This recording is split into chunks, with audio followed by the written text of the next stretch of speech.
ராம் ராம் ஜெய ஜெய சங்கர ஹர ஹர சங்கர. ஸ்ரீ குருபியோ நம. ஸ்ரீ குருபியோ நம அப்படின்னு சொன்ன உடனே நிறைய எண்ணங்கள் அப்படியே என்ன முதல்ல சொல்லு, என்ன முதல்ல சொல்லு, என்ன முதல்ல சொல்லுங்கிற மாதிரி நிறைய வருது. இப்படி வரும்போது இந்த கிளாஸ்ல என்ன ஆயிடுது, சில சமயத்துல எது முக்கியமா சொல்லணும்னு நினைக்கிறோமோ அது மாத்திரம் மறந்து போயிடுது. இது முக்கியமா சொல்ல வேண்டியது, அந்த கான்டெக்ஸ்டுக்கு வர வேண்டியது வரும்போது பின்னாடி சமயத்துல ஞாபகம் வரும்போது அது எப்படி எங்க ஒட்ட வைக்கிறதுன்னு தெரியாத நம்ம கொஞ்ச நாள் முழிக்க வேண்டியிருக்கு.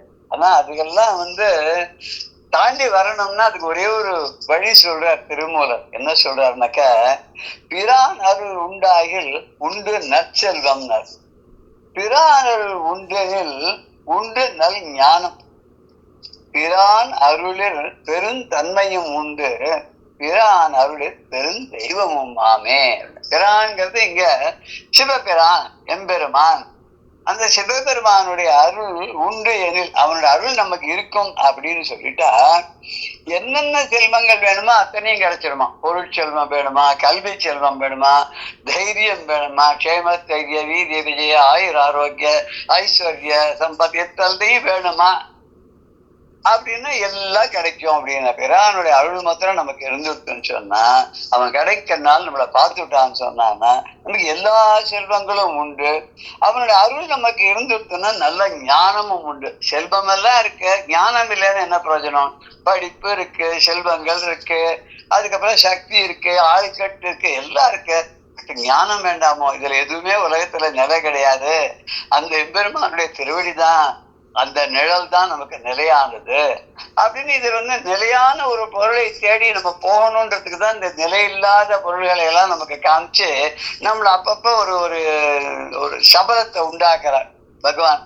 அப்படி அந்த பிரானுடைய அருள் மாத்திரம் இருந்துட்டோன்னா நமக்கு பெரும் தன்மையும் உண்டாம். இது நல்லது கெட்டதுன்னு பாகுபாடு பண்ணி பார்க்கக்கூடிய அந்த தன்மையும் நம்ம கிட்ட தானாவே வந்துடும். அப்படி வந்துவிட்டோம்னா நல்லது கெட்டதை புரிஞ்சுட்டு, பாப புண்ணியங்களை புரிஞ்சுட்டு, நல்வினை தீவினைகளை புரிஞ்சுட்டு, இது எல்லாத்தையும் அறவே ஒழித்து விட்டோம்னா இதுவும் வேண்டாம் அது வேண்டாம். புண்ணியம் பாவம் இரண்டும் உள்ள பூமியில், ரெண்டும் தான் இருக்கும் பூமியில. நண்ணும் பொழுது அதை அறிவார் சில ஞானிகள் திருமூலர்.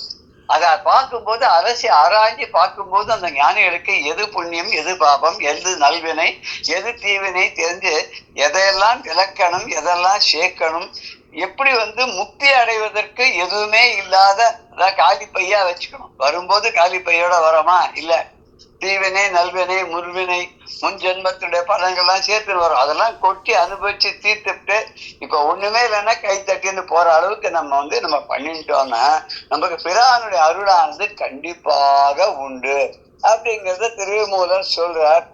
சரி, அந்த அருள் இருந்துட்டு என்னெல்லாம் தான் தருவான் அப்படின்னாக்க, தனம் தரும் கல்வி தரும் பார்த்தோம். அபிராமந்தாதில தனம் தரும் கல்வி தரும் ஒரு நாளும் தளர்வரியா மனம் தரும், தெய்வ வடிவம் தரும், நெஞ்சில் வஞ்சமில்லா இனம் தரும், நல்லன எல்லாம் தரும். இப்படி ஒட்டுமொத்தமா என்னெல்லாம் நல்லதா நீ கேட்டாலும் கேட்காட்டாலும் சமக்கத்துல சொல்லிருக்கிற மாதிரி இது வேணும் அது வேணும், இது எனக்கு வேணும் அது எனக்கு வேணும்னு கேட்காதுக்கு எதெல்லாம் உனக்கு நல்லதோ பகவானே உனக்கு என்ன தோன்றதோ, எனக்கு நல்லதுன்னு உனக்கு என்ன தோணுதோ அதை கொடுன்னு நம்ம கேட்டோம்னா பதம் தருவான், செல்வ பயன் தருவான், மண்ணும் சதம் தருவான், யாவும் தருவான், இதம் தரும்.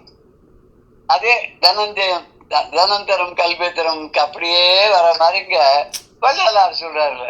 என்ன சொல்றார் அப்படின்னா, பதம் தருவான், நல்ல பதத்தை தருவான். நல்ல பதம்னு என்ன? நமக்கு நல்ல பதம் அடைந்தான் அப்படின்னா இன்னும் பதமே வரலையேங்கிறாள். அப்ப நல்ல மெய்ஞானத்தை தருவான். அந்த மெய்ஞானத்தின் மூலமாக தன்னுடைய திருவடி நிழல்கக்கூடிய பதத்தையும் தருவான். அப்புறம் என்ன? நல்ல செல்வ பயன் தருவான். என்னென்ன நல்ல செல்வங்கள் உலகத்துல உண்டோ அத்தனையுடைய பயனையும் அனுபவிக்கக்கூடிய அருளை நமக்கு தருவான். மண்ணும் சதம் தருவான், எல்லாத்தையும் நிலையா பண்ணுவான். நமக்கு தரதெல்லாம் சாதாரணமா என்ன நினைக்கிறோம், நமக்கு கிடைச்சிருக்கு எத்தனை நாள் நிலைக்குமோ தெரியாது. ஒரு பதவி வருது, ஒரு பட்டம் வருது, ஒரு பொருள் கிடைக்கிறது, எத்தனை நாள் இருக்குன்னு நமக்கு தெரியாது. ஆனா இந்த பிரானுடைய அருள் இருந்துச்சுன்னா எல்லாம் சதம் தருவானா. நிச்சயமா சதம்னாக்க நிலையாக அப்படின்ற ஒரு கொள்கை. ஊரும் சதமல்ல உற்றார் சதமல்ல உற்று பெற்ற சேயும் சதமில்லன்னு ஒரு ஒரு பாட்டு ஒண்ணு உண்டு, பட்டணத்தார் வருதுன்னு நினைக்கிறேன். எதுவுமே நிலை இல்லைன்னு நாங்க சொல்லி சதம் தருவான்னா நிலையானதாக தருவான். என்ன நிலையானதா தருவான்? யாவும் தருவான். நிலையா இருக்கக்கூடிய எல்லாத்தையும் தருவான். எது எப்படி இருந்தாலும் சரி, அது கெட்டதா இருந்தா கூட நமக்கு ஹிதமாக பண்ணி கொடுப்பான். இதை கொடுத்துட்டானே அப்படின்னு தாங்கிட்ட பாம்பு வச்சுட்டு இருக்கான், அந்த பாம்பை நமக்கே கொடுத்துட்டான்னு வச்சுப்போமே, பகவானே ஏதாவது கூடுன அப்பா நான் எல்லாத்தையும் கொடுத்துட்டேன், இப்ப என்கிட்ட இருக்குது இந்த பாம்பு மொத்தம் தான் வச்சுக்கோன்னு கொடுத்தான்னா அதை நம்பி அவங்க கிட்ட இருந்து வாங்கிட்டோம்னா அந்த பாம்பு கூட நம்மள ஒண்ணும் பண்ணாது, நமக்கு பாதுகாப்பா நமக்கு முன்னாடி போயிட்டே இருக்கும். நாலு பார்த்தா பயப்படுற மாதிரி நமக்கு பாதுகாவலாக அந்த பாம்பு வரும், நாகம். அப்படி நிறைய பேருக்கு நான் கேள்விப்பட்டிருக்கேன். பாம்பு குலதெய்வமா கூட நிறைய பேர் கூட நாகராஜா அப்படின்னு சொல்லிட்டு குலதெய்வமா கூட கொண்டாடுற வழக்கம் உண்டு. இங்க மைசூர்ல எல்லாம் நிறைய பேர், கர்நாடகா தேசத்திலே வச்சுக்கோமே, நிறைய பேர் சுப்பிரமணிய சுவாமியை பாம்பு ரூபமா தான் கொண்டாடுவான். சுப்பிரமணியானே ஒரு ஊர் இருக்கு, அங்க இருக்கிற சுவாமி கூட பாம்பு ரூபமா நாக ரூபமா தான் இருப்பாங்க. அங்க எல்லாரும் போய் இங்க நாகர் பிரதிஷ்டை பண்ணி அபிஷேகம் பண்ணிட்டு வருவார். அதே மாதிரி சவுத்ல தமிழ்நாட்டுல கூட நாகர்கோவில்னு ஒரு ஊர் இருக்கு, அங்க சுவாமியே நாகர் வடிவில தான் இருப்பார். அது சிவன், அங்க இருக்கிறவர் சிவன் நாகஸ்வரூபமா இருப்பார். அங்க ஒரு அரச மரம் இருக்கும், அதை சுத்தி 108 நாகர் பிரதிஷ்டை பண்ணிருப்பா. எல்லாரும் போய் அதுக்கு பால் அபிஷேகம் பண்ணிட்டு வருவா, நாக தோஷம் இருந்தா போயிடும் அப்படின்னு சொல்லிட்டு. இது இப்படி பண்றோமே, அவனால என்ன பிரயோஜனம்? அவன் எப்பேற்பட்டவன் அவன் அப்படின்னா, ரொம்ப இனிமையானவன், ரொம்ப அணுகுவதற்கு ரொம்ப எளிமையானவன். அவனை பத்தி நம்ம பயப்படவே வேண்டாம். அவன் பாம்பை வச்சுட்டு இருக்கான், பட்டையா விபூதியை பூசிட்டு இருக்கான், புலித்தோலை அணிஞ்சுட்டு இருக்கான், ரொம்ப கோபக்காரன் எல்லாம் சொல்றா, அக்னி 3வது கண்ணா இருக்கு நெற்றியில, அப்படி எல்லாம் பயப்பட வேண்டாமா. ரொம்ப இனிமையானவன் அப்படிங்கிற என்ன ரொம்ப இனிமையானவன் அப்படின்னு திருவள்ளுவர் சொல்றார் வள்ளலார். ரொம்ப இனிப்புக்கு என்னென்ன உண்டோ அத்தனையும் ஒன்னா சேர்த்தா எப்படி இருக்குமா, அதை விட இனிமையா இருப்பான்னா. அது எப்படி எல்லாத்தையும் ஒன்னா சேர்க்க முடியும்னா, அவர் அழகா ஒரு சமையல் ரெசிபியே கொடுக்குறார்.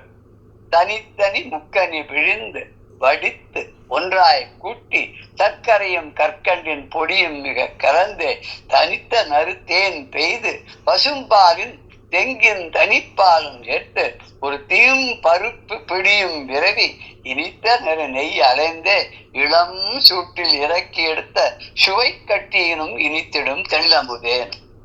அப்பாப்பா எப்பேற்பட்டதா இருக்கு. தனித்தனி முக்கனி விழுந்து தனித்தனியா எடுத்து அந்த 3 கனிகள் என்னன்னா மா வாழை பலா. அந்த காலத்துல அதுதான், இதுதான் முக்கியம். இப்ப மாதிரி திராட்சை சப்போட்டா அந்த பழங்கள் ஆப்பிள் இதெல்லாம் அப்புறமா பிற்காலத்துல ஆரஞ்சு எல்லாம் வந்தது. வள்ளலார் காலத்துல அந்த முக்கியமா இருந்தக்கூடிய முக்கனி அப்படின்னு சொன்னாக்க மாம்பழம், வாழைப்பழம், பலாப்பழம், இந்த 3ஐயும் நல்லா பிழியணுமா, அதை வடிகட்டணுமா, அப்புறம் எல்லாத்தையும் ஒன்னா சேர்க்கணுமா, சேர்த்துட்டு சர்க்கரை போடணுமா, கற்கண்டு பொடி கொஞ்சம் போடணுமா, இதுக்கு அப்புறம் கொஞ்சம் தேனை வேற சேர்க்கணுமா, சேர்த்துட்டு கொஞ்சம் பசும்பால், அப்புறம் கொஞ்சம் தேங்காய் பால், இதையும் சேர்த்து ஒரு பிடி தீம் பருப்பு, என்னன்னா முந்திரி பருப்பு, பாதாம் பருப்பு, பிஸ்தா பருப்பு அப்படின்லாம் சொல்லுவோம். இந்த பருப்புக்கெல்லாம் சார பருப்பு இதெல்லாம் ஒரு பிடியும் போட்டுட்டு கொஞ்சம் நெய்யை அதுல விட்டு அடாடாடா இது எப்படி இருக்கும், அது லேசா சுட பண்ணணுமா. அதை லேசா சுடப்பட்டு அது ஒரு கட்டி அளவுக்கு வர மாதிரி பண்ணி அதை இறக்கி எடுத்து அது கட்டி கட்டியா பண்ணிட்டோம்னா அதில் எடுத்து சாப்பிட்டா எப்படி இருக்குமோ, இனிமையாக இருக்குமோ, அமுதம் போல் இருக்குமோ, அந்த சுவை மிக்க கட்டியை காட்டிலும் இந்த சிவநாமம் இனிமையானதுங்கிறார் அவர். அந்த பரமேஸ்வரனானவன் அவனுடைய நாமமானது அவ்வளவு இனிமையானது. அப்படி இனியவன், அவனே ஒரு இனியவன், அவன் எல்லாம் நல்ல பதங்களை எல்லாம் தருவான்னா சரி. அவனுடைய திருவிளையாடல்களை நம்ம வரிசையா சொல்லிட்டே வரும்போது எப்படி மதுரையும் பதில அவர் இந்த 4வது திருவிளையாடலாக அம்பாளை அங்கே தோன்ற வைத்தார் அப்படிங்கிறத இந்த 4வது திருவிளையாடலை நம்ம பார்க்கிறோம்.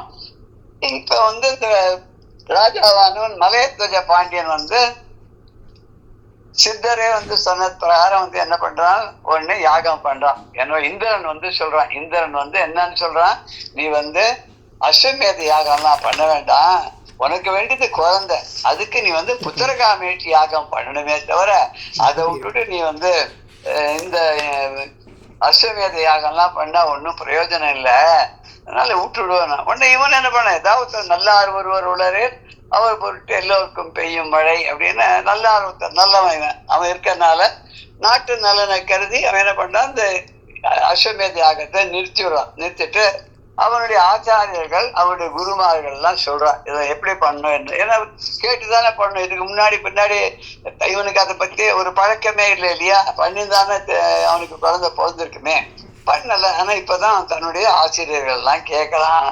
என்னன்னு கேட்கறான், குற்றமில்லாத வேதத்தை உணர்ந்த தன்னுடைய ஆசிரியர்கள் எல்லாம் பார்த்து அவளோட பேசுறான். அவ ஒரு நல்ல வழியை காட்டுறான். அவ என்ன வழி காட்டுறா, அவ வந்து எப்படி புத்திரகாமேட்சி யாகம் பண்றது அப்படிங்கிற யாகத்தை பண்றதுடைய வழிமுறைகள் எல்லாம் அவனுக்கு சாஸ்திர பிரகாரம் எல்லாத்தையும் எடுத்து உரைக்கிறான். அப்படி உரைத்தோன்னா என்ன பண்ணோம்னா அது பிரகாரம் குற்றமற்ற அந்த சடங்குகள் எல்லாம் பண்ணி அது எப்படி வேதத்தில் சொல்லிருக்கோ அது அந்த அந்த பிரகாரம் அந்த யாகத்தை பண்றான். அதுல மந்திரங்கள் எல்லாம் எடுத்து அதை வந்து என்னென்ன மந்திரங்கள் சொல்லணுமோ அதெல்லாம் அதுக்குள்ள வேத வித்துக்களை வச்சு சொல்ல வைக்கிறான்.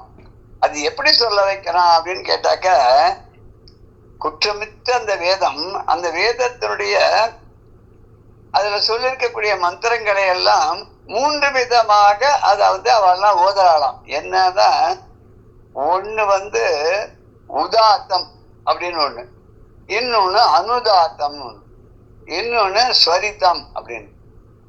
இந்த 3 வகையாகவும் இந்த வேத மந்திரங்களை எல்லாம் அவ வந்து சொல்லி இந்த யாகத்தை பண்றான்னு.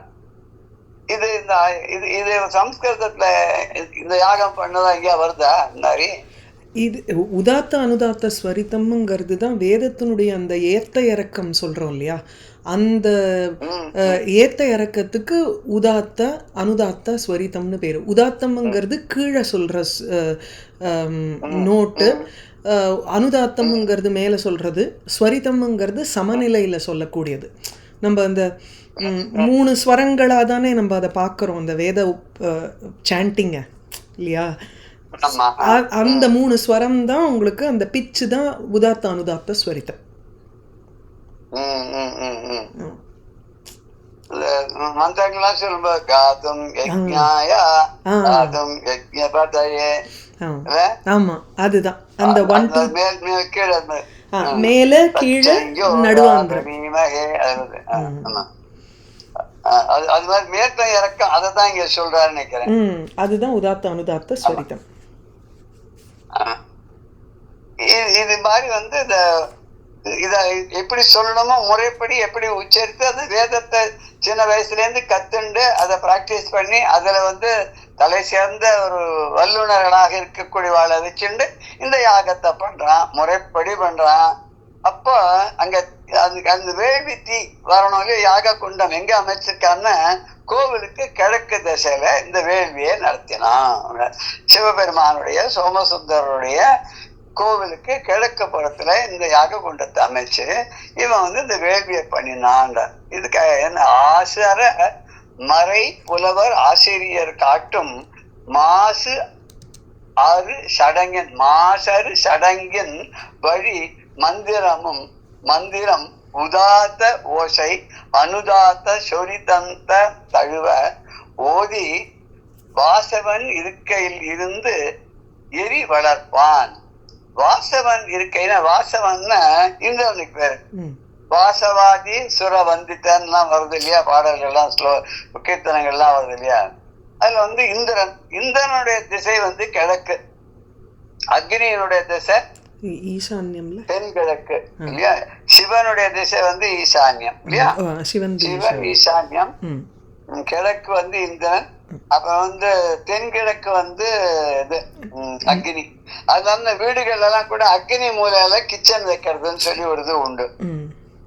கட்டும்போது வாசல வந்து வடகிழக்க ஈசான்யம் பார்த்து வாசல் வைக்கிறது, அப்புறம் வந்து கிழக்க பார்த்து ஜன்னல் வைக்கிறது, பெட்ரூம் மேற்க பார்த்து வைக்கிறது, ஏதோ வச்சிருக்க வாஸ்து சாஸ்திரம் அப்படின்னு இருக்கு. அது எப்பல இருந்து வந்ததுன்னு நமக்கு தெரியாது. அது நிறைய பேர் அதை ரிசர்ச் பண்ணி அது பிரகாரம்லாம் சொல்றாங்க. இங்க வந்து வாஸ்து பிரகாரமா இருக்கும்னு நினைக்கிறேன். இவன் என்ன பண்ற, ஆசரு மறை புலவர் ஆசிரியர் காட்டும் மாசு அரு சடங்கின் வழி மந்திரமும் உதாத்த ஓசை அனுதாத்த சரி தந்த தன் தொழுவ சொரிதம் தழுவ ஓதி வாசவன் இருக்கையில் இருந்து எரி வளர்ப்பான். வாசவன் இருக்கை இந்திரனுடைய திசையாக இருக்கக்கூடிய கிழக்கு திசையிலே கோவிலுக்கு கிழக்க எரி வளர்ப்பான்னு அங்கே யாக குண்டத்தை அமைத்து அங்கே தீயை வளர்த்தான். எப்படி அவன் பண்ணாத யாகத்தை? ஆசு அற மறை புலவர் ஆசிரியர் காட்டும் மாசரு சடங்கின் வழி. குற்றமில்லாத ஆசரான குற்றமற்ற மறைப்புலவர் வேத வித்துக்கள் ஆசிரியர் காட்டும் அவனுடைய குருமார்கள் இவாள்லாம் காட்டக்கூடிய வழி நடத்தக்கூடிய அப்பேற்பட்ட மாசு அரு குற்றமற்ற எந்த விதமான கல்மஷமும் இல்லாத இடைஞ்சல்கள் இல்லாத மாசில்லாத சடங்கின் வழி அவர்கள் எப்படி சொல்லி கொடுத்துருக்காளோ அதனுடைய சடங்குகள்னா அந்த எதாவது எப்படி இப்படி பண்ணணுன்ற கூட முறை ஒரு அங்கங்கள். ஒரு யாகம்னு எடுத்தா அதுக்கு உண்டான அங்கங்கள் சடங்குகள். ஒரு பண்டிகைன்னா அதுக்குள்ள சடங்குகள் சொல்றோம். ஒரு திருமணம் அப்படின்னா அதுக்குள்ள சடங்குகள் இன்னென்ன பகுதிகள்லாம் சேர்த்து மொத்தமா பண்ண இது ஒரு திருமணத்துக்கு உண்டானது அப்படின்னு சொல்லி பொதுவாக சொல்றது இல்லையா? அப்ப அதுக்குள்ள இருக்கக்கூடிய அங்கங்களை சடங்குகள்னு சொல்றாங்க. அப்படி அந்த சடங்கின் வழியாக குற்றமில்லாத சடங்குகள் வழியாக மந்திரங்கள் எல்லாம் சொல்றான். வழியாக மந்திரங்களை எப்படி சொல்றான்? உதாத்த ஓசை அனுதாத்த ஸ்வரி. இப்படி கீழே மேல தூக்கி நடுவாந்திரமா அப்படி எப்படி சொல்லணுமோ அது அந்த சொர பிரகாரம் அந்த வேதத்தை எப்படி கற்று உணர்ந்தவர்கள் எல்லாம் சொல்லணும்னு எழுதி வச்சிருக்காளோ சொல்லி கொடுத்திருக்காளோ அது பிரகாரமா அந்த மந்திரங்களை எல்லாம் உச்சரித்து இந்த யாகத்தை செஞ்சான். சரி, யாகத்தை ஆசருன்னா குற்றமற்ற, மாசருனாலும் குற்றமற்றதான். மறை அப்படின்னா மறை புலவர். மறைன்னா வேதம், புலவர்னா அது நன்கு கற்றவர்கள், உணர்ந்தவர்கள், புலமை வாய்ந்தவர்கள், அதில் திறமை மிகுந்தவர்கள், புலமை மிகுந்தவர்கள், அதுதான் புலவர்கள். புலமை மிகுந்தவர்கள் புலவர்கள். நம்மளை விட சக்தி மிகுந்தவர்கள் அப்படின்றதுனால தேவர்களுக்கு கூட புலவர்கள் சொல். விண்மேவும் புலவருக்கு மருந்தானதை நல்கும் அப்படின்னு சொல்லி அபிராமப்பட்ட சொல்வார். விண்மேவும் புலவர்னா வானத்தில் இருக்கக்கூடிய அந்த புலவர்கள் அப்படின்னா நம்மை விட அறிவில் சிறந்தவர்கள். அவளுக்கு நமக்கெல்லாம் 6 அறிவுன்னு சொல்றா இல்லையா? ஆனா தேவர்களுக்கு 7வது அறிவுன்னு உண்டாம். இந்த 7வது அறிவுங்கிறது தான் நம்ம என்ன சொல்றாரு ESP அப்படின்னு சொல்றாரு, எக்ஸ்ட்ரா சென்சிட்டிவ் பவர். இல்ல கரெக்டா? அப்படின்னு சொல்ற அது அவளுக்கு முன்கூட்டியே என்ன நடக்க போறதோ அது முன்கூட்டியே அறிந்து கொள்ளும் தன்மை. அது நம்ம இதுல கூட நிறைய சித்தர்கள்லாம் அதை பண்றான்னு சொல்லுவா. 7வது அறிவு அவளுக்கு இருக்கு, அவளுக்கு அந்த ESP பவர் இருக்கு, என்ன நடக்க போறதோ அதை சொல்றா அப்படின்னு சொல்லிட்டு ஒரு அது இருக்கு. அதுக்கு ஏதோ பயிற்சி, அதுக்கு என்ன வேணும்னு தெரியல. அது அது கூட ஒரு சித்தியா இருக்கலாம், ஒரு தபஸ்னால வந்ததா இருக்கலாம்.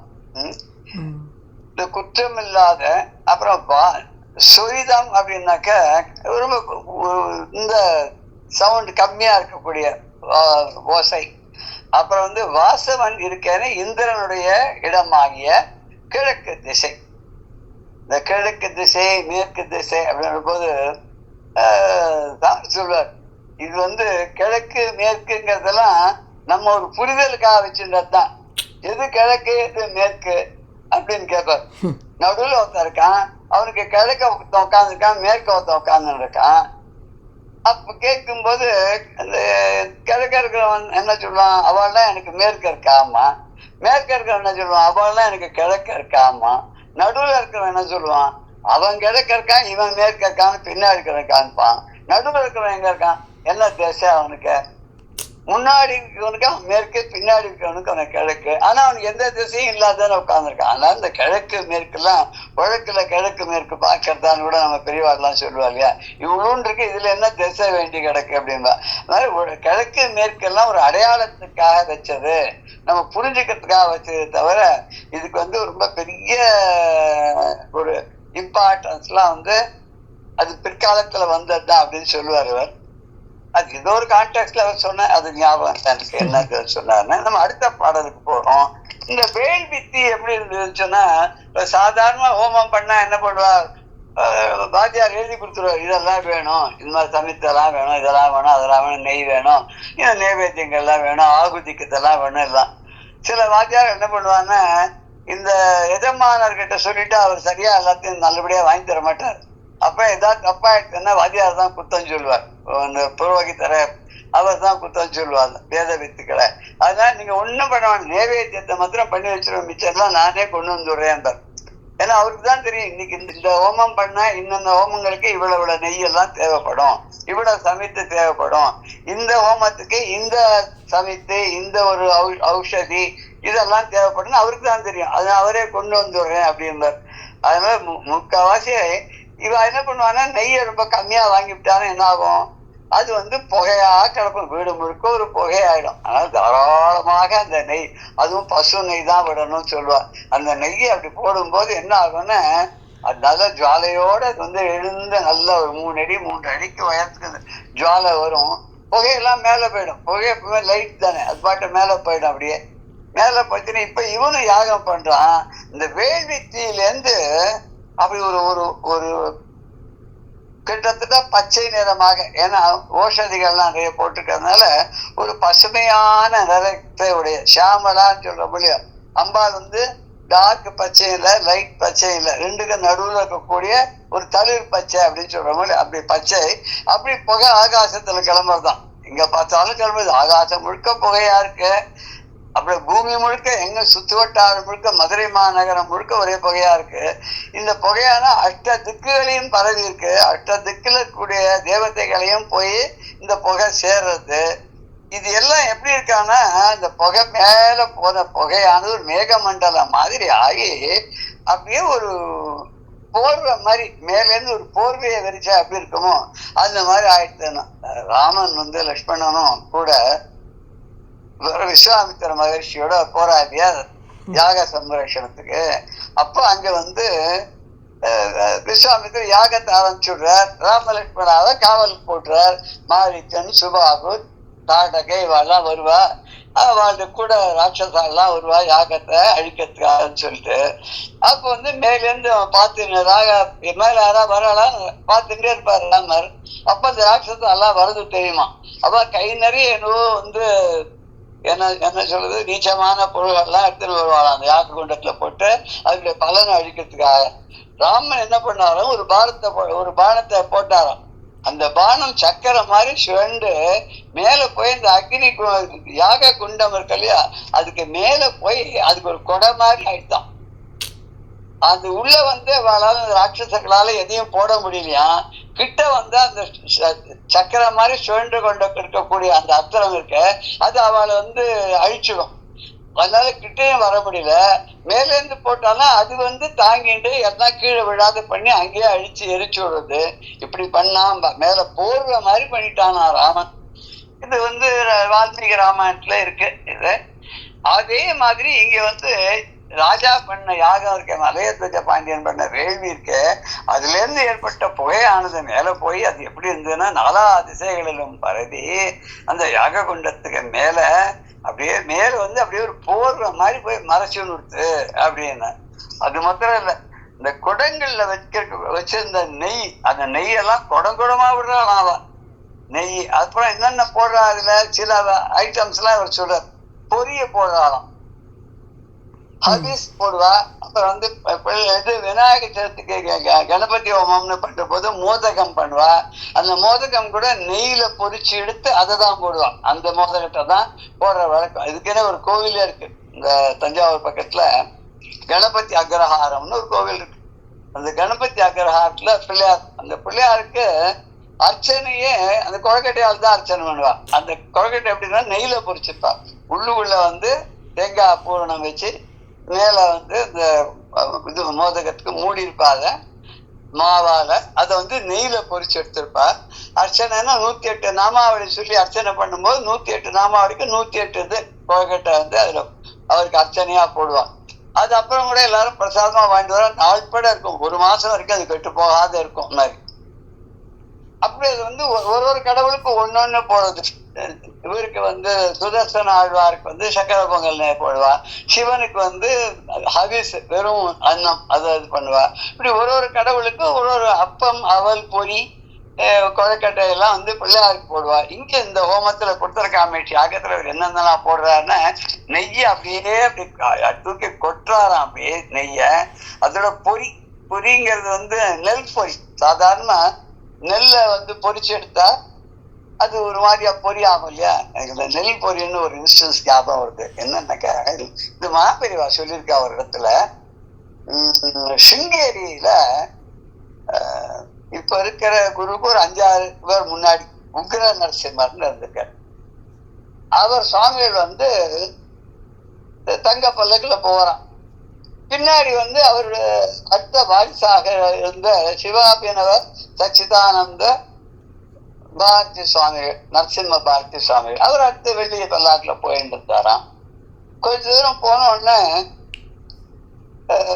அவர் பெரியவர் மகா சன்னிதானம் பல்லாக்க நிறுத்திடுவாராம். நிறுத்திட்டு பின்னாடி இளையவர் வந்துட்டு இருக்காரு, வர சொல்லி இறங்கினா கூப்பிட்டா உடனே பெரியவர் கூப்பிட்டா வந்து இறங்கி வந்தாராம். வந்தோடனே மனசுல என்ன, நமக்கு மந்திர சித்தி எப்ப ஆகும் அப்படின்னு தோன்றதா அப்படின்னு கேட்டாராம்.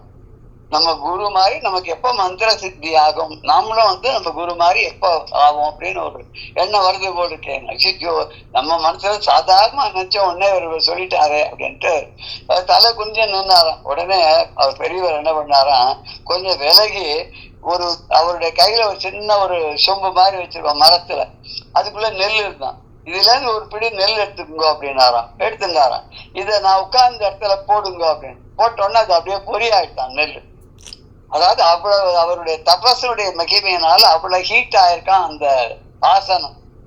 சோ இந்த அளவுக்கு உன்னுடைய தபஸுடைய இது, நீ உட்கார்ந்துக்கிற சீட்டு வந்து அப்படி அக்னியாகி இந்த நெல்லை போட்டோன்னா பொரியா அளவுக்கு வந்துட்டோன்னா மந்திரம் சித்தி ஆயிடுச்சுன்னு நீ தெரிஞ்சுக்கலான்னு. ஆனா அவர் இளையவர் இருக்காரு சிவாமினவர் வந்து கடைசி வரைக்கும் இந்த டெஸ்ட் பண்ணி பார்க்கலையா. நமக்கு மந்திர சித்தியானதை தெரிஞ்சுக்கவும் வேண்டாம், பரீட்சை பண்ண வேண்டாம், தங்க பல்லாக்கெல்லாம் போக வேண்டாம்னு கடைசி வரைக்கும் அவர் வந்து இதெல்லாம் ஒன்றும் பண்ணாதே. நான் குரு என்னைக்கு அவர் பெரியவர், அவருக்கு ஈக்குவலா நம்ம ஆகவே முடியாது, நம்ம நாமளாவே இருக்கலாம்னு இருந்துட்டார் சொல்லி இந்த இதை சொல்லுவார். இதை ஒருத்தர் ஒரு ஒரு விதமா இந்த கதையை சொல்லுவார். அப்படிப்பட்ட ஒரு அந்த நெல் அப்படின்னா இங்க வந்து நெல்லுல ஆன பொறி. இப்ப எல்லாம் வந்து அரிசியில பொறி பண்றா, சோளத்துல பொறி பண்றா இல்லையா, அதெல்லாம் போடக்கூடாது. அந்த வந்து யாகத்துக்கெல்லாம் என்ன பொறி எடுத்ததுன்னா நெல் பொறி தான் எடுத்தது, நெய் நெல் பொறி. அப்புறம் சமித்துன்றது பொதுவா வந்து அரச மரத்துல வரக்கூடிய, அதுவும் என்ன பண்ணுவோம், போய் உடைச்சி எடுக்க மாட்டாளாம், மேலேருந்து காஞ்சி கீழே விழுமா. இந்த கீழே விழுறதெல்லாம் தான் பொறிக்கின்னு வரணும். அதெல்லாம் எடுத்துன்னு தான் சேர்த்து சமைத்து கட்டுக்கட்டா 108 அவ கட்டி வச்சிருப்பா அப்படி எடுத்துன்னு வரத்துக்கு. இந்த சமித்தெல்லாம் பொறுக்கிறதுக்காகவே குருவுக்காக சாந்தியமணி முனிவருக்காக கிருஷ்ணனும் நண்பனான குசேலரும் காட்டுக்கு போனான்னு கதையெல்லாம் நம்ம பார்த்திருக்கோம். காட்டுக்கு போய் இதெல்லாம் சொல்லி எல்லாம் பொறுக்கிண்டு இந்த சமித்திகள்லாம் பொறுக்கி எடுத்துன்னு வருவா அப்படின்னு சொல்லிட்டு, அதோட ஆற்றங்கரையில இருந்து தர்பையெல்லாம் மந்திரம் சொல்லி அதை அறுத்து எடுத்துன்னு வருவாளாம். வெறுமை போய் அதெல்லாம் எடுக்க முடியாதான். சிஷ்யாளுக்கு முதல் பரீட்சையே என்னன்னா, எப்படி அந்த தர்பையை வந்து அங்கிருந்து ஆற்றங்கரையில இருந்து எடுத்துன்னு வராங்கிறதான். அது அழகா மந்திரம் சொல்லி கத்தியால நறுக்கி இவ்வளவு நீளம் வேணும் அப்படின்ற மாதிரி எடுத்துன்னு வரணுமா. அது எடுத்துன்னு வந்து அதுல இருந்து நிறைய பாகங்கள் பண்ணுவோம். அதுல இருந்தா பவித்திரம், அதுல இருந்து கூர்ச்சம், அதுல இருந்து கட்டப்பல்லு, இதெல்லாம் அதுல இருந்தா பண்றா இல்லையா. இதெல்லாம் கூட அதுவும் உபயோகப்படுத்துவா யாகத்துல. அந்த ஹோம குண்டத்தை சுத்திலும் இதெல்லாம் வச்சிருப்பார். அப்புறம் வந்து அது சிலது மந்திரங்களை சொல்லி அதுலயே அந்த யாக குண்டத்திலேயே போடுவா. கடைசியில அந்த தர்பையே எடுத்து அதுல கொளுத்தி அதுல இருக்கக்கூடிய அந்த சாம்பல் எடுத்து அதை நெய்யில கலந்து அது மந்திரம் சொல்லி அதை குழைச்சி அதையே ரட்சையாகவும் நமக்கெல்லாம் கொடுப்பா. இதெல்லாம் யாகத்துல பண்றது வழக்கங்கள் தான். யாகத்துல நிறைய ஆவிர்வாகம் கொடுக்கறதுன்னு இந்த யாகத்தை போடுறதுலாம் எந்த தேவதையை கொடுத்த மந்திரங்களை சொல்லி போடுறாலோ அந்த தேவதைக்கு அக்னி பகவான் கொண்டு போய் சேர்த்து விடுவார் அப்படிங்கிறது தானே நம்முடைய நம்பிக்கை இல்லையா. இப்படி வந்து எல்லாத்தையும் போடுறாராம். எல்லாம் யாக குண்டத்துல போடுறதெல்லாம் இந்த அக்னி தேவன் என்ன பண்றான், எடுத்துன்னு போய் எந்தெந்த தேவர்களுக்காக எதெல்லாம் போடுறாளோ அதெல்லாம் அப்படியே அப்படி குடமா அந்த நெய்யெல்லாம் விடும்போது அதெல்லாம் வந்து அவளுக்கு தேவர்களுக்கு அமிர்தத்தை கொடுத்தால ஊத்துற மாதிரி இருந்துதான். அப்படி ஊறுகின்ற அமிர்தம் போல இதெல்லாம் கொண்டு போய் இந்த வேள்வித்தியில விடவும் அதை வந்து அந்த அக்னி பகவானானவர் எடுத்துக்கொண்டு போய் தேவர்கிட்ட எல்லாம் சேர்த்தார் அப்படின்னுதான் இந்த பாடல்ல சொல்ல போறார். விசும்பு நிலனும் திசையும் வேள்வி அடு சாலை பசும் புகை படர்ந்து ஒரு படாமென மறைப்ப தசும்பு படு நெய் பொறி சமித்தினோடு வானோர்க்கு அசும்பு அடு மின் அமுதினால் ஆகுதி மடுத்தான். அமுதின் ஆகுதி மடுத்தான். அமுதமாகிய ஆகுதியை கொடுத்தான். தேவர்களுக்கு அமுதமாக போய் சேரக்கூடிய ஆகுதியை கொடுத்தான். எதை ஆகுதியா கொடுத்தான்? நெய், பொறி, சமித்துக்கள் இதெல்லாம் தேவர்கள் போட்டு ஆகுதியாக கொடுத்தான். அது எப்படி கொடுத்தான்னா கொஞ்சம் கூட வற்றாமல் அப்படியே கொட்டிகிட்டே, அப்படி அமுதம் ஊறி வர மாதிரி அவளுக்கு எப்படி அமுதம் ஊறி ஊறி கிடைச்சுட்டே இருக்கோ அது மாதிரி இவன் இந்த யாக குண்டத்துல எல்லாத்தையும் அப்படியே சொரிந்தான். அப்படின்னா கொஞ்சம் கூட நிறுத்தாத தாரதாரியாக எல்லாத்தையும் போட்டான் அப்படின்றார். விசும்பு அப்படின்னு சொன்னா ஆகாசம், நிலம்னா பூமி, அப்புறம் திசையும் அப்படின்னு திசைகள். விசும்பும் நிலமும் திசையும் வேள்வி அடு சாலை பசும்புகை. இந்த வேள்வியிலேருந்து கிளம்பக்கூடிய ஆகாயத்துல எல்லா திசைகளிலும் பரவி அதுல இருந்து வரக்கூடிய இந்த புகையானது என்ன படர்ந்து எல்லா இடத்துலயும் படர்ந்து ஒரு படாமென மறைப்ப. ஒரு படாம்னா ஒரு போர்வை, படம் அப்படின்ற படம்ங்கிறது கூட துணின்னு தானே அர்த்தம். இல்ல பட்டம், ஆமா, படம், பட்டம்னா துணி. இந்த பட்டாம் என்னன்னா ஒரு போர்வை, துணி போர்வை, மேல துணியை வந்து போர்வையா போட்ட மாதிரி.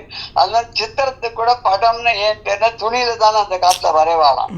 அதனால்தான் படம் வரைந்தாங்க, படத்தில் வரைந்தான். அந்த வரைந்த அந்த கலை, அந்த ஆர்ட், அது வந்து துணியில வந்து படம் அப்படின்னு. துணிக்கு பேர் படம் இல்லையா. சேலை அப்படின்னு சொல்றாங்க இல்லையோ தமிழ்ல. சேலைங்கிறதுக்கு என்ன, புடவைன்னு சொல்றோம் இல்லையா நம்ம. புடவைகள்லாம் நிறைய நெய்து கொடுக்கறதுனாலதான் சேலம்ங்கிற ஊருக்கு பேருன்னு சொல்லுவாங்க. சேலம், சேலையூர், சேலையூர்னு கூட ஒண்ணு இருக்கு தாம்பரம் பக்கத்துல. அங்கெல்லாம் ஒரு காலத்துல நெசவு தொழில் ரொம்ப ஓகோன்னு இருந்த காலம். சேலைகள்லாம் நெய்வார்கள். சேலைன்னா 6 கஜம், அதாவது 6 கஜம்னா 12 முழம், 18 முழம், இப்படிதான் சேலைகள்லாம் இருக்கு இல்லையா. அந்த 18 முழம், 18 முழம் சேலை கட்டக்கூடிய ஒரு தெய்வம் தெரியுமா? அம்பாள் சொல்லக்கூடாது, அம்பாள் இல்லாத. தெரியலையே. அம்பாள் இல்லாத, அம்பாள் வந்து சக்தி. இது வந்து ஆண் தெய்வமாக இருக்கக்கூடியவர். அவருக்கு 18 முழம் புடவை கட்டுறான். திருப்பதி இல்லையா? Tirupati, exactly correct. திருப்பதி பெருமாளுக்கு ஏதோ ஒரு நாள் வியாழக்கிழமை நினைக்கிறேன், வியாழக்கிழமை நேத்திர தரிசனம், பாத தரிசனம். அன்னைக்கு சுவாமிக்கு வேற எந்த அலங்காரமும் கிடையாதான். பெருமாளுக்கு அன்னைக்கு 18 முழ புடவை தான் கட்டுவாளாம். பார்த்தா அம்பாளாட்டம் இருப்பாராம் அவர்.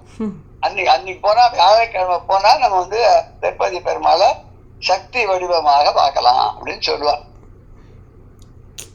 எனக்கு அமையல, அந்த மாதிரிலாம் கிடைக்கல. நிறைய தடவை போயிருக்கேன், 50 தடவை போயிருக்கேன். ஆனா கூட அதை நான் பார்த்தது இல்லை. பட் சொல்லுவா. அதுவும் கூட ஒரு நல்ல கரும் பச்சை நிலத்தோட புடவை தான் கட்டுவானுங்க. சிவப்பு பார்டர், கரும் பச்சை நிறத்துல இருக்கக்கூடிய புடவையா கட்டுவான்னு யாரோ ஒருத்தர் பார்த்து சொன்னார். அவர் போன அன்னைக்கு அப்படி கட்டியிருந்தாலும் நமக்கு தெரியாது. அது வந்து நல்ல 18 முழ புடவைய சுவாமிக்கு கட்டியிருப்பார். அப்படி அது வந்து படம் அப்படின்றத நம்ம எங்கேயோ போயிட்டோம். படம்னா துணின்னு அர்த்தம். படாமனா மறைப்ப. ஒரு துணியை மேல போடுற மாதிரி வச்சா எப்படி இருக்கும், அப்படி மறைச்சிருந்துதான். அதை மறைப்ப தடும் படு நெய். அது இதுல என்னென்னலாம் அதுக்குள்ள போடுற, ஆகுதியா போடுறா அப்படின்னு சொன்னாக்க, குடங்கள்ல வச்சிருந்து அதெல்லாம் நெல்லு, நெய், அப்புறம் வந்து சமைத்து நெற்பொறி, சமைத்து நெய், இது எல்லாத்தையும் அதுல போடுற ஆகுதியா கொடுக்குறா. எதுக்காக? வானோருக்கு.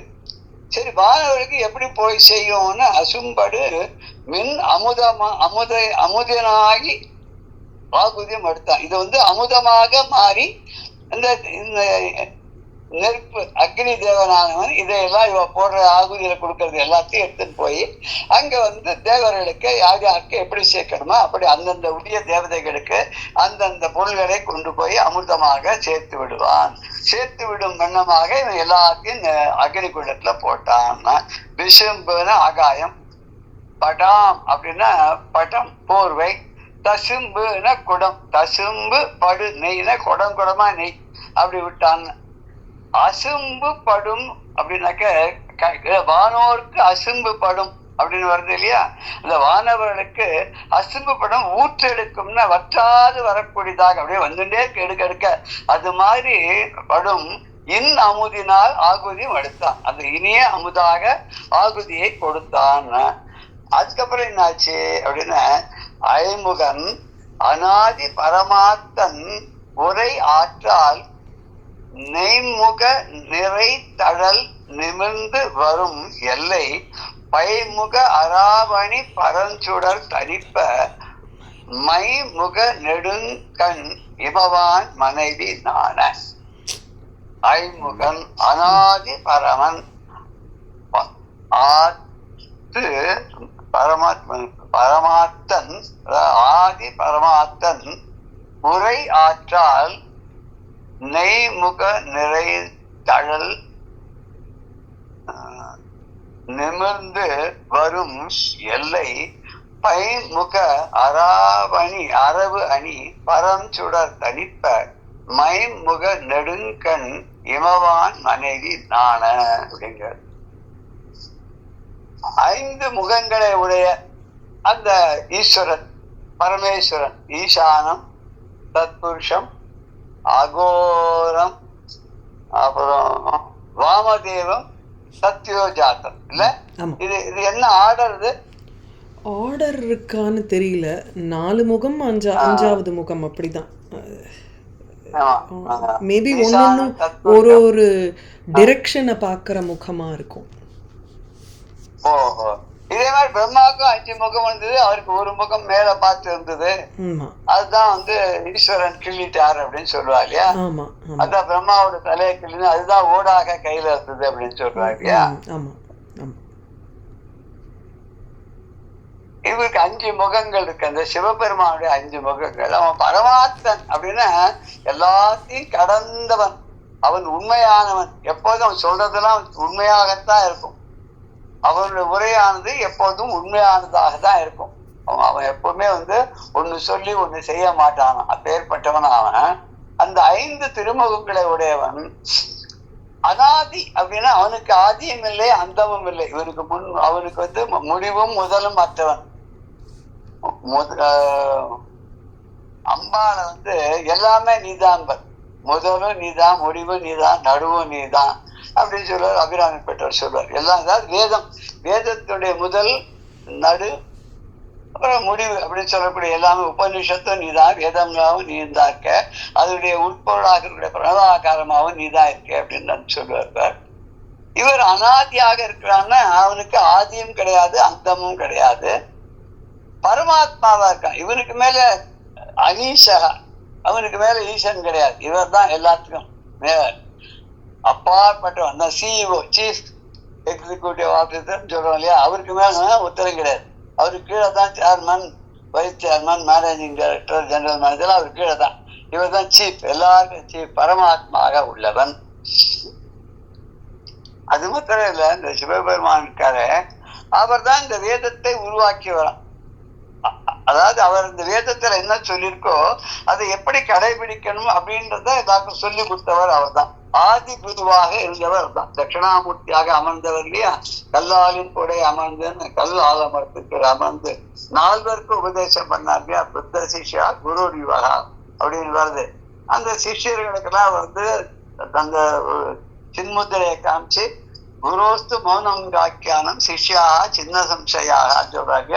குரு ஒண்ணுமே சொல்லியா, வாயே தட்டல, வெறும் கை மொத்தம் காமிச்சுட்டு இருக்காராம். 3 விரல்களை நீட்டி அந்த ஆட்காட்டி விரலையும் அந்த கட்ட விரலையும் சேர்த்து வச்சுட்டு சின்முத்திரை காமிக்கிறாராம். அவளுக்கு எல்லாம் சந்தேகம்லாம் விட்டு போயிட்டான். எல்லாம் சந்தேகம்லாம் விலகி அவளுக்கு ஞானம் பிறந்துட்டு அப்படின்னு சொல்லி கதையில் நம்ம பார்க்கணும்.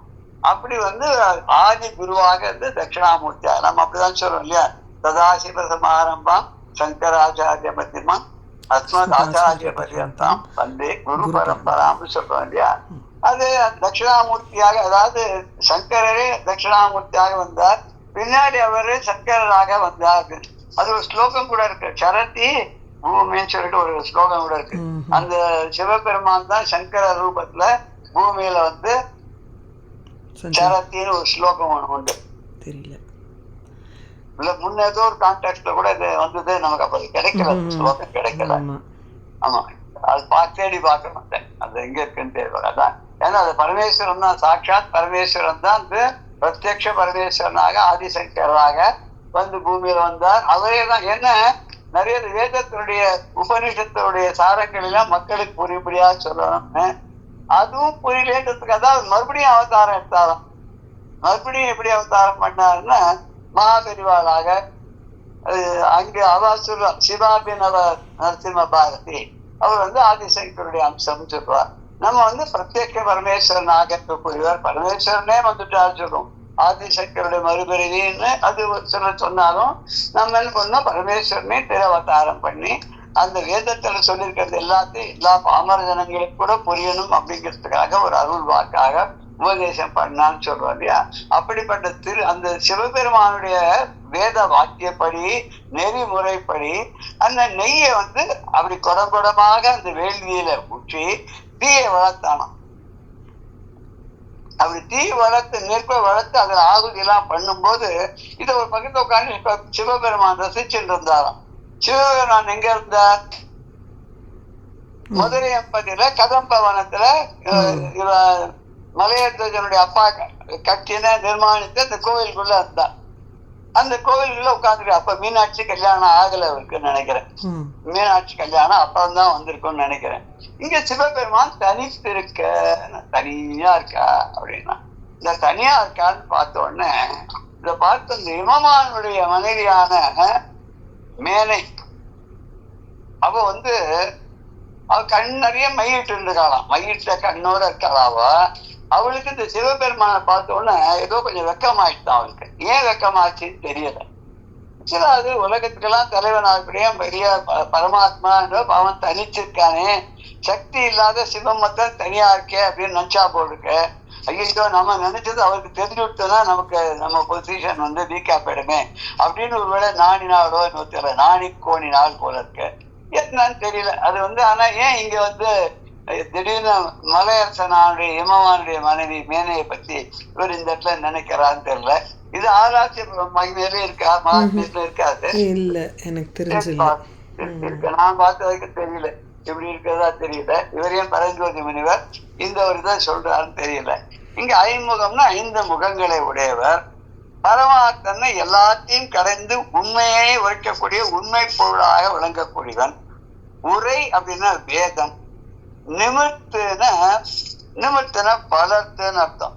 அழல் நிமித்து அப்படின்னு வளர்த்து, தழல் நிமித்துன்னு நெருப்பை வளர்த்து, பை அப்படின்னா நாகப்பாம்பு உள்ள பைக்குள்ள விஷத்தை வச்சிருக்கான், அதுதான் பை நாகம் சொல்லுவான். பைக்குள்ள விஷத்தை வச்சிருக்கக்கூடிய நாகப்பாம்புன்னு. இங்க அரான பாம்பு, அரவு அப்படின்னாலும் பாம்பு, அரான பாம்பு. அதான் இங்க சொல்லும் போது அராவணி அப்படின்னு, பை முக அராவணி, விஷப்பையை வைத்திருக்கக்கூடிய அரவு அந்த பாம்பை அணியாக அணிந்து கொண்டிருப்பவர் அவர். பரம் சுடர், அந்த சிவபெருமானே சுடராக இருக்கக்கூடியவன். இதுக்காக கூட அந்த மேனை சிரிச்சிருக்கலாம். சிவபெருமானே ஒரு சுடராக நெருப்பு வண்ணமாக வடிவமாக திருவண்ணாமல ஆகாசத்துக்கு பூமிக்கு நிக்கிறான். இந்த பாண்டிய ராஜாவான என்னன்னா சின்ன ஓமகுண்டத்துக்குள்ள ஒரு நெருப்பை வளர்த்து அதுல கொண்டு போய் தாவதி எல்லாம் பண்றானே. இவன் கட்சி வைத்திருக்கிற கோயில்ல இருக்கக்கூடிய சிவபெருமான் பிரத்யட்சமா அவருக்கு தரிசனம் கொடுக்கக்கூடியவர் தானே, நேர போய் அவர் காலில் வந்து கேட்டிருக்கலாமே அப்படின்னு ஒருவேளை சிரிச்சான்னு கூட நம்ம எடுத்துக்கலாம். இல்ல இன்னொன்னு எடுத்துக்கலாம், இருக்கட்டும் நம்ம பொண்ணான பார்வதி தானே போய் பின்னாடி மீனாட்சியாக வந்து இவனுக்கு பிறக்க போறா, இவனுக்கு மீனாட்சியா வந்து இவனுக்கு வந்து பெண்ணாக ஆக போறாள், ஆகி இவனுக்கு அருளை எல்லாம் பண்ண போறா, அது தெரியாத ஏதோ இப்படி பண்றானே அப்படின்னு. பெரிய ராஜா மலையத்வஜ பாண்டியன் பெரிய பக்தன் தான், சிவன் அடியார் தான் அவன். சிவனுக்காக என்னவனாலும் செய்யக்கூடியவனாக இருக்கான். சிவபரமாவே வந்து எல்லா காரியங்களும் பண்ணிட்டு இருக்கான். சிவன் எப்படி சொல்லியிருக்காரோ அது பிரகாரம் வேதத்துல உரைத்தபடியாக அந்த எப்படி செய்யணுமோ அப்படி இந்த வேள்வி எல்லாம் பண்றான். குடமா எல்லாம் நெய்யா கொட்டுறான். அப்புறம் வந்து சமீத்தெல்லாம் போட்டிருக்கான், இந்த பொரியெல்லாம் போட்டு இது பண்றான். மந்திரங்கள் தான் ரொம்ப அழகா வேத வித்துக்களை வச்சு சொல்லி எல்லாம் பண்றான். எதுக்கு இந்த அக்னியில கொண்டு போய் எத்தனையும் போடுறான்? அக்னி வடிவமாக அந்த சோமசுந்தர கடவுளே இருக்கும் போது அவர்கிட்ட நேரே போய் அவருக்கு நல்ல கதம்ப மாலையை அவருக்கு வந்து கொன்றை மலர் மாலையை அணிவித்து அவர் காலில் விழுந்து அவர்கிட்ட வணங்கி எல்லாம் கேட்கலாமே, எது கேட்டாலும் கொடுத்து விடுவாரு அப்படின்னு நினைச்சு சிரிச்சா போட்டுக்க. மைன கண்மை இமவான மலையரசன், மலையரசனுடைய மனைவி மேனை, அது மைனாவதின்னு கூட ஏதோ சொல்லுவான்னு நினைக்கிறேன். இது இந்த பாடல் என்ன, அதனுடைய பதம் பதமா அர்த்தம் என்னன்னு அர்த்தத்தை சொல்ல பார்க்கலாம். ஜெய ஜெய சங்கர ஹர ஹர சங்கர. ஸ்ரீ குருபியோ நமः.